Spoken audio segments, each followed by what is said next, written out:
Hi guys! A day in my life as a part-time content creator na wala pang sahod at hindi naman sikat sa social media. Nakapunta ka na ba sa Baclaran Church?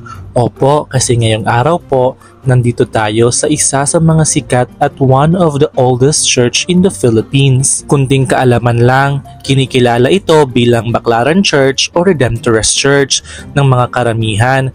Ngunit ang totoong pangalan nito ay the National Shrine of Our Mother of Perpetual Help. Isa ito sa pinakasikat na simbahan sa mga deboto ng Pilipinas. At ito ay nasa puso ng Baclaran, isang lugar na matao at puno ng buhay. Kung iisipin, hindi siguro lubos aakalain ng mga Redemptorists noon na magiging ganito ang itsura ng Baclaran Church. Una itong tinayo noong 1932, 92 years old pa lang naman itong Baclaran Church.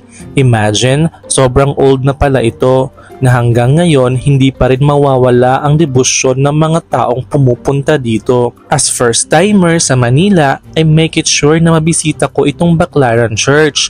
Syempre may kanya-kanya tayong paniniwala and I respect that. Hindi rin namin pinalagpas na magnilay-nilay at humingi ng tawad sa ating poong may kapal.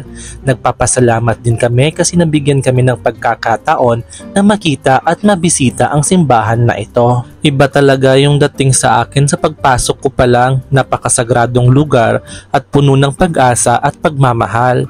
Meron din akong hiniling dito pero hindi ko muna sasabihin baka hindi magkatotoo. Dinadayo talaga ito ng iba't ibang tao dito sa Pilipinas.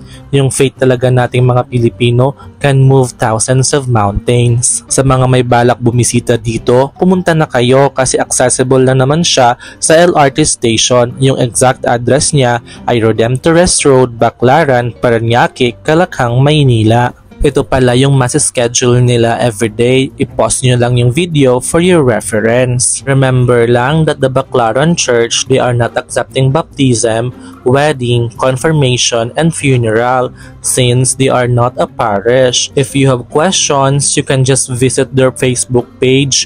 Just search Baclaran Church. Meron silang 222k likes and 576k followers. Ikaw, anong kwentong Baclaran Church mo? Natupad ba ang mga dasal mo? I-comment mo sa comment section. Pag-usapan natin. Bye!